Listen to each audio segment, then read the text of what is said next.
Welcome. This is Otis Collier here, and coming live from you from the lab. Just finished a patient, had a little time, so I decided to record here. This is basically the O2 spot right here. This is where the place where human movement and the Y merges. And at the O2 spot, we talk about the common movement issues and try to solve them with uncommon solutions based on science. So before we jump into week 2, a couple of announcements. One, the O.C.D. crew, we're coming out with season 2 with our podcast and stuff like that. So don't worry. So all our OG people, we're coming out with it. Like I said in the last one, we're just doing a little spin-off, basically giving an opportunity to spread our wings to show our individualities on different topics that we each enjoy. So this one is basically how I like to do is I'm going to basically address human movements, the common ones, and try to give you my solution, what I think is going on and what I may or may not try to do during each solution each week.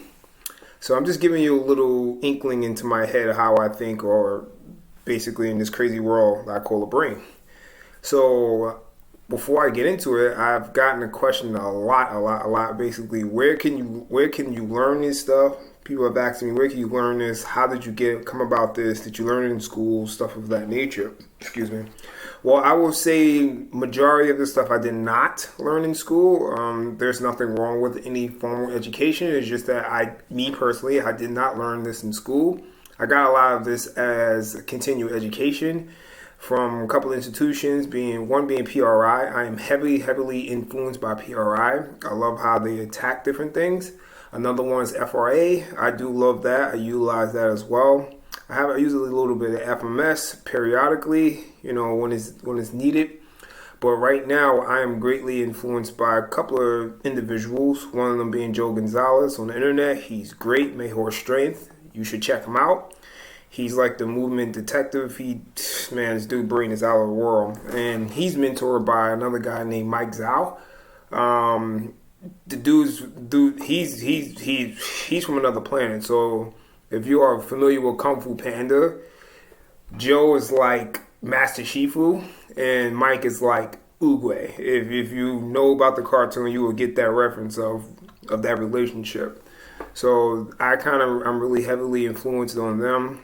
I love their work. I kind of take what they kind of do as PRI and other stuff and kind of meld it together and make what I interpret the different things. So what I'm saying is not directly what they believe in, but it's just my interpretation of their work and PRI and all the other people I just mentioned. Now that we got that out the way, okay. So we are week 2, okay. So last week we talked about the foot and how your foot is not a foot if it cannot be if it cannot actively pronate and supinate. All right. So I'm not going to go over that. If you want to, check out Check out last week in episode and you will hear me explain. Also have videos based on it. But this week 2, continuing up the chain of gait, we're going to talk about humans and how they are not rabbits. What am I talking about? Basically, rabbits hop on 2 legs.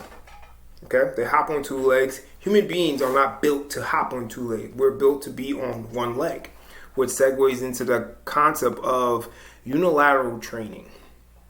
So unilateral training is probably not what most people are thinking right now. Most people think unilateral training is I put a weight in one hand, work one side, work left, let's work right, even let's work front, let's work back, or stuff like that. That's not what I'm talking about when I say unilateral training. Okay, so what this week is going to explore is we're going to go over the importance of single leg exposure. So we're going to start with the ground up, keeping the concept of ground up. We started with the foot. Now we're going to work a little bit up the leg a little bit more. So we're going to basically go over the importance of why single leg training or loading is important. We're going to go over how people are really neurologically hopping. They're not really loading unilaterally, they're still bilaterally, even if they have one leg off the ground. That should be interesting. And how that is not walking. That's more so, like I said, neurologically hopping. And the most important, how to unload and load one part of your body, which helps unlock your brain. We'll get into that a little bit more details. Okay, so let's get into the importance of single leg training, shall we? So most people, when they hear this, when they start training, they usually go bilateral. Let's take a squat, for instance. Most people squat with two legs on the ground. This is when they first learn it, which is nothing wrong with that. Just it doesn't explore all the nuance that you can potentially learn if you do single leg. Okay, what am I talking about here? Okay, so with single leg training, single leg training allows you to sense and allows you to control the forces, gravity, constant forces, gravity, that's going through your body. So with bilateral, when you have two legs right here, okay, you don't get as much sensory feedback from bilateral, okay, because you don't have that much trouble. You don't have that many problems to solve, okay? Problems being you're not trying to fall. You're trying to maintain your center of gravity, your mass over your center of gravity, your 2 feet, pillars. So you don't have a lot to worry about. All you have to do is forward, backwards, and up, down, okay? Because of inherently the stability that the exercise give you when you have two legs on the ground. Now, so if my head is the middle of my body right here in this shot, and I take away one side, now if I do not change my head or my body over the center of gravity, my hand, my foot, my leg, I will basically fall, okay? So I have to basically learn how to alter my motor skills to be able to balance over that one leg, hence hip shift, okay? We have to shift over so the center of gravity is over that one leg. So what does that have to do with sensory? When you have one leg on the ground, your body has to get more of an opportunity to sense what's going on around it. So with one leg, you have to use a lot more muscles. You have to use a lot more of your brain and your neurons to kind of help troubleshoot this new situation that you have given it. And it has to use different muscles that it may or may not use during bilateral if you're not trained to do so. So one of the main muscles that are being used during single leg are your adductors. When your adductor, to keep it simple, I'm not going to go into this crazy anatomy thing. You can easily Google adductors to see how many they are and what they necessarily do and look like. But one of the chief goals of an abductor is to basically bring your body over your knee. So bring your knee and your hip in line. So let's say this is your right outside hip. This is your knee, this is your inside of your body. Your adductor basically goal is to try to keep your knee and your hip in line so you can have your foot center of gravity, so you won't fall. So you need to be feeling abductors. You need to feel your hamstrings. That kind of works the front back kind of aspect of it, all right? So it can hold on to your pelvis so you won't dump forward because you're heavier in the front than in the back. And also you need to feel the outside glute. You need to feel a couple other stuff, but these are like the main things you need to feel. And with two legs, you don't get the opportunity to necessarily feel that. But with one leg, if coached properly, you're able to feel that. All right.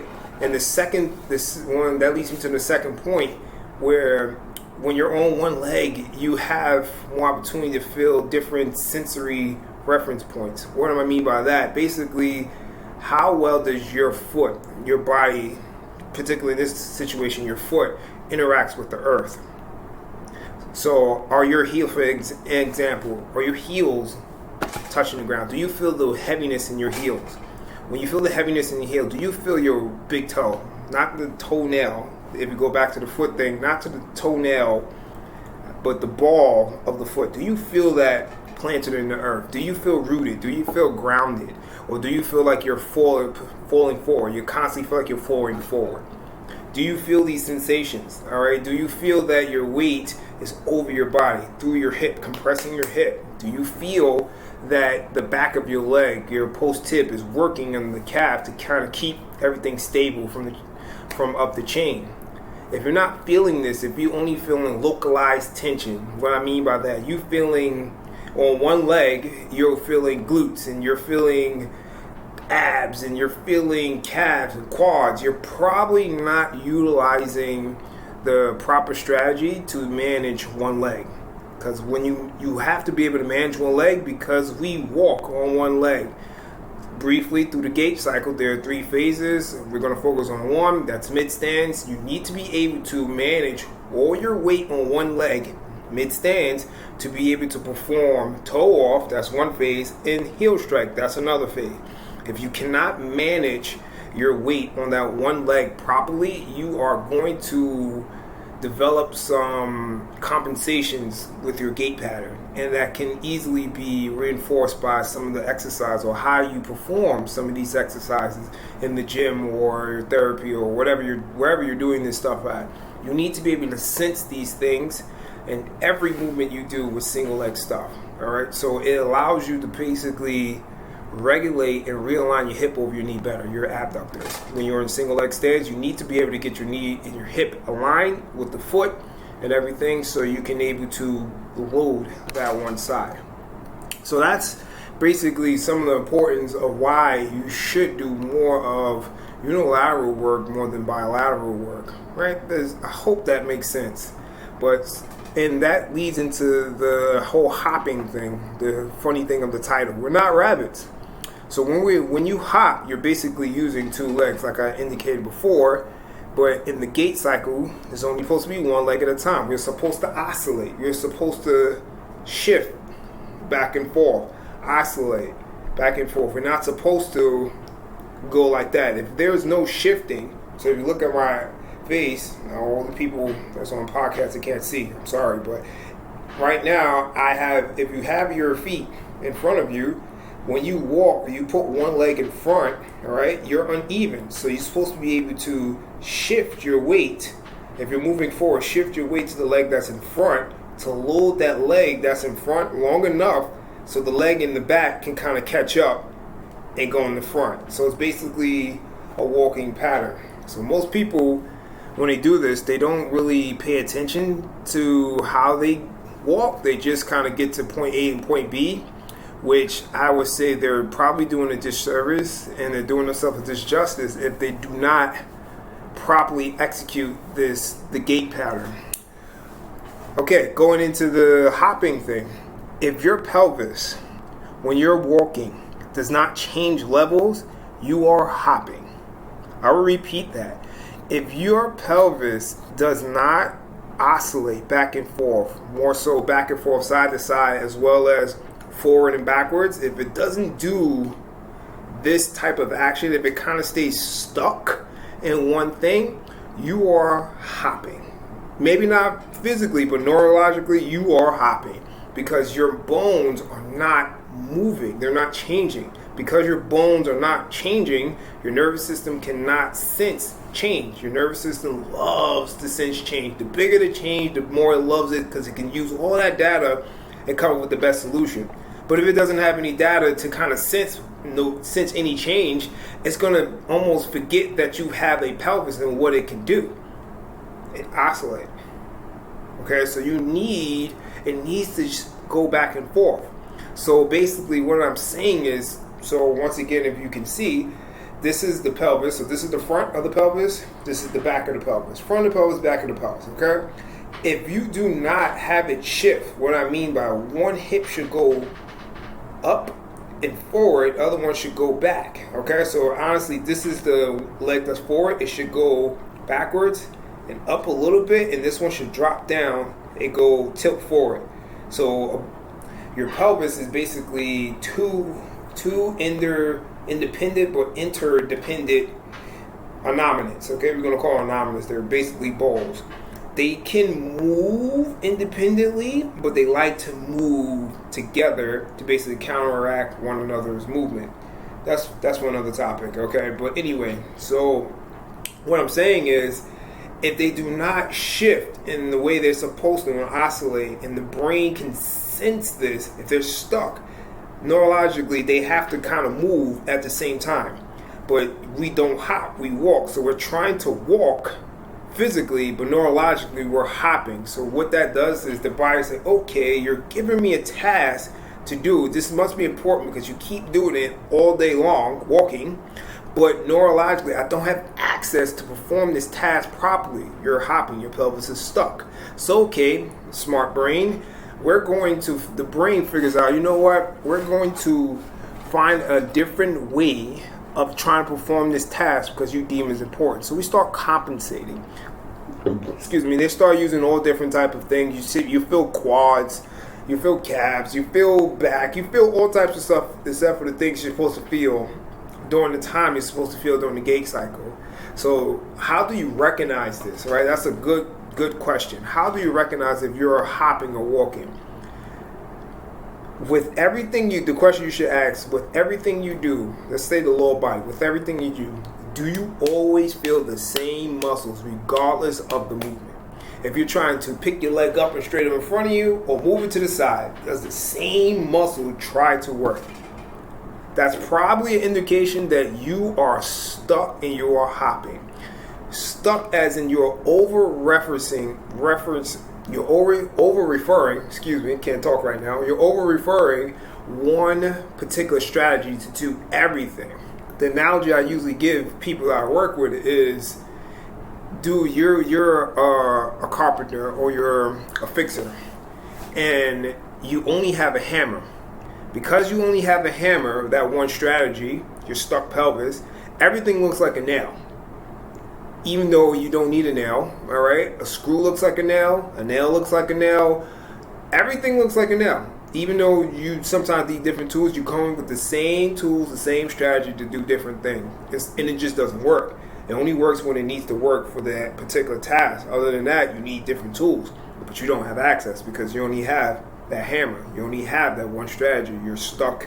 Your pelvis is stuck. It can't oscillate back and forth. So that's a good indicator for if you are stuck or not, is basically, do you feel the same muscles or the same reference points in everything you do, right? Do you feel localized tension? That's another one where basically you only feel muscles working in one particular area. So we're going through the hip, let's go to the leg, you only feel quads, calves, but you don't really feel the other ones. Like, the body likes to work in a cohesive manner, meaning that they like to co-activate, they like to co-contract, contract here, contract there, contract there, contract there, up, down, left, right, to keep everything in the middle. But if you only have left and up, it's just going to pull this way. It's going to be out of sync. It's not going to be centrated. So that's another way. Those are two easy ways to figure out you're over-referring. You probably have to kind of calm things down, inhibit things to be able to facilitate things. How do you do that? That's for maybe another video or something like that. So that is why, not why, but that's how people are neurologically hopping when they think they're walking. I hope that makes sense. And you can see it in lifting too. When they're doing their single leg deadlifts, the pelvis stay level. There's no kind of shift, all right? And you're feeling muscles that you have no business biomechanically feeling. Like, you should not feel glutes on a standing part, the standing leg of gait. You should not do that, okay? If you understand what the glutes does, the glutes are push-offers. They basically accelerate you, push you off to the other leg. You don't want to really be, I don't know about you, but I don't want to be pushing off to the other leg if I'm trying to work single leg stance on that leg. You need to be feeling other muscles besides the glutes or the rectus or even your neck. I see people feeling their neck, their lats, all types of crazy stuff where they're over-referring these particular muscles to perform different tasks. It's cuckoo for Cocoa Puffs, but another topic. Okay, so I rambled all that to say this.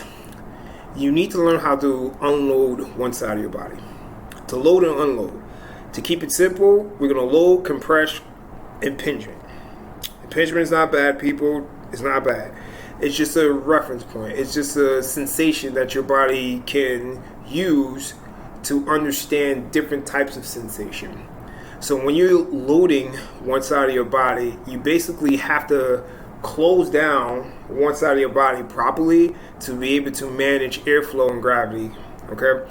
Gravity is consistent. When you breathe, you have to be able to manage it properly. If you don't, if you don't give air a path to go, it's just going to go the path of least resistance. So your job when you unload or load, let's take load for this instance, when you load one side of your body, you need to be able to sense certain things that's going on in your body to understand if you're giving your body the best optimal strategy to manage air. Okay, one example is that when you are doing any particular thing on one side, let's say the right side, you need to feel the foot in a certain position. Let's say an active foot, that means it's externally rotated. Tib is externally rotated. So your femur kind of have to internally rotate to counteract all that external rotation. The pelvis has to be compressed. The ribs, the hip socket, the hip joint has to be compressed. The pelvis has to be rotated a certain way. The ribs have to be internally rotated a certain way. The upper ribs has to be retracted. And then your neck has to be in a certain position as well to be able to manage one side. So air can be able to manage one side. If you don't do that, air is just going to kind of flow. You can't tell air where to go. It goes where it wants to. You just have to block it off. You can't really say air, go here. You have to block it off so it can go there.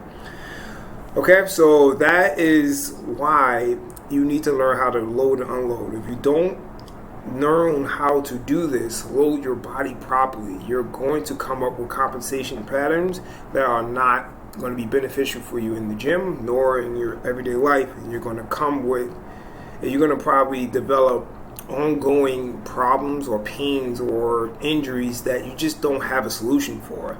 So you need to come up with different strategies to basically load your body and to help avoid getting stuck in certain patterns. The body's not built to be stuck in one position. It's built to move and transition back and forth, whatever it wants to at free will. And if you don't have that ability, I'm sorry, you are probably not a human. You are something else, okay? Alright, so then again, you probably are a real human, but that's another tangent for another day. But anyway, you just need to be able to oscillate back and forth. Alright, so I hope that makes sense. I'll probably send out a video demonstrating an example of how to load and unload the body. But yeah, that's it for today. If you have any questions, feel free to email me at ocdversus@gmail.com. You can also leave comments below, and I would gladly respond to them. You can also reach out on my or our social media, O.C.D. Versus, on Instagram, also Facebook, which is O.C.D. Group. Okay, so any one of these platforms, you can kind of reach out to me or any one of us. We will gladly kind of go further into this. But yeah, that's my take of how humans are not rabbits. They're supposed to not hop, but use their front side of their body appropriately. Okay, so with this is the O2 spot where we address common issues with uncommon solutions. Next week, we're going to be talking about the pelvis and which way is it facing. Stay tuned. That should be interesting. Be well, everyone. Take care. Be blessed.